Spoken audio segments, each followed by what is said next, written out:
सर्वत्र गोविन्दनामसङ्कीर्तनं गोविन्द गोविन्द इति श्रीमद्भागवतमहापुराणं नान्गावद् स्कन्दम् अथ अष्टादशोऽध्यायः। मैत्रेय उवाच इत्थं पृथुमभिष्टूय रुषा प्रस्फुरिताधरं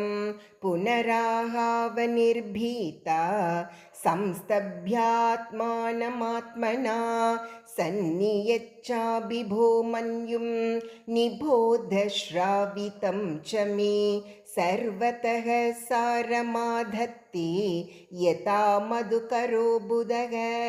अस्मिन् लोके तवामुष्मिन् मुनिभिस्तत्त्वदर्शिभिः दृष्टा योगाः प्रयुक्ताश्च पुंसां श्रेयः प्रसिद्धये तानादिष्टति यः सम्यग् उपायान् पूर्वदर्शितान् अवरश्रद्धयोपेत उपेयान् विन्दतेञ्जसां ताननाधृत्य यो विद्वान् अर्थानारपधे स्वयं तस्य व्यभिचरन्त्यर्थाः आरब्धाश्च पुनः पुनः पुरा सृष्टा हि ओषधयो ब्रह्मणा या विशम्पते भुज्यमाना मया दृष्टा असद्भिरधृतव्रतैः अपालितानाधृता च भवद्भिर्लोकपालकैः चोरीभूतेतलोकेऽहं यज्ञार्थेऽग्रसंवोषधीः नूनं तावीरुदः क्षीणा मयि कालेन भूयसा तत्र योगेन दृष्टेन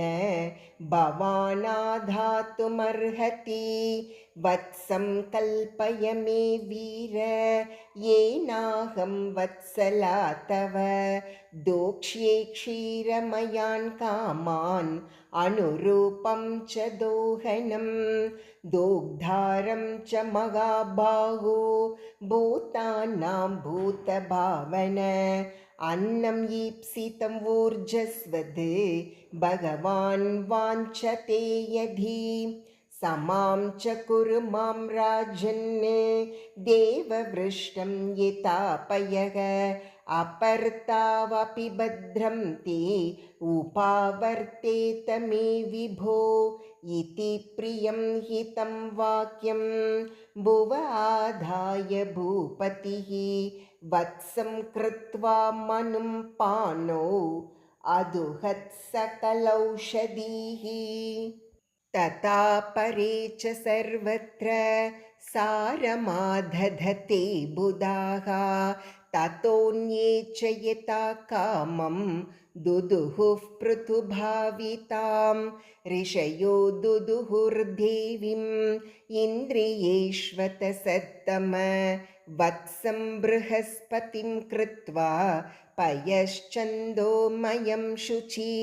कृत्वा वत्सं सुरगणाः इन्द्रं सोममधुदुहन् हिरण्मयेन पात्रेण वीर्यं वोजो बलं पयः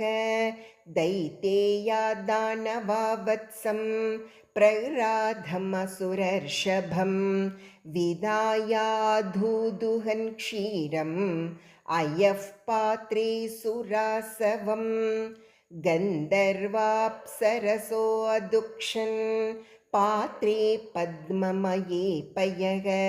वत्सं विश्वावसुं कृत्वा गान्धर्वं मधुसौभगं वत्सेन पितरोर्यम्ना कव्यं क्षीरमधुक्षत आमपात्रे महाभागाः श्रद्धया श्राद्धदेवताः प्रकल्प्य वत्सं कपिलं सिद्धाः सङ्कल्पनामयीं सिद्धिं नभसि विद्यां च ये च विद्याधरादयः अन्ये च मायिनो मायाम् अन्तर्धानाद्भुतात्मनां मयं प्रकल्प्य वत्सं ते दुदुहुर्धारणामयीं यक्षरक्षांसि भूतानि पिशाचाः पिशिताशनाः भूतेश वत्सा दुदुहुः कपाले क्षतजासवं तताह योदन्दशूकाः सर्पा नागाश्च तक्षकं विदाय वत्सं दुदुहुः भिलपात्रे विषं पयः पशवो यवसं क्षीरं वत्सं कृत्वा च गोवृषम् अरण्यपात्रे चादुक्षन् मृगेन्द्रेण च दंश्रिणः क्रव्यादाः प्राणिनः क्रव्यं दुदुः स्वे कळेवरे सुपर्णवत्सा विहगाः चरं चाचरम् एव च वटवत्सा वनस्पतयः पृथग्रसमयं पयः गिरयो हिमवद्वत्सा नानाधातून् स्वसानुषु सर्वे स्वमुख्यवत्सेन स्वे स्वे पात्रे पृथक् पयः सर्वघामधुकां पृथ्वीं दुदुहुः पृथुभाविताम् एवं पृथ्वादयः पृथ्वीम् अन्नाधास्वान्नमात्मनः दोहवत्सादिभेदेन क्षीरभेदं कुरुद्वः ततो महीपतिः प्रीतः सर्वकामदुघां पृथुः दुहितृत्वे चकारे मां प्रेम्णा दुहितृवत्सलः चूर्णयन् स्वधनुष्कोट्या गिरिकूटानि राजराट् भूमण्डलम् इदं वैन्यः प्रायश्चक्रे समं विभुः अतास्मिन् भगवान् वैन्यः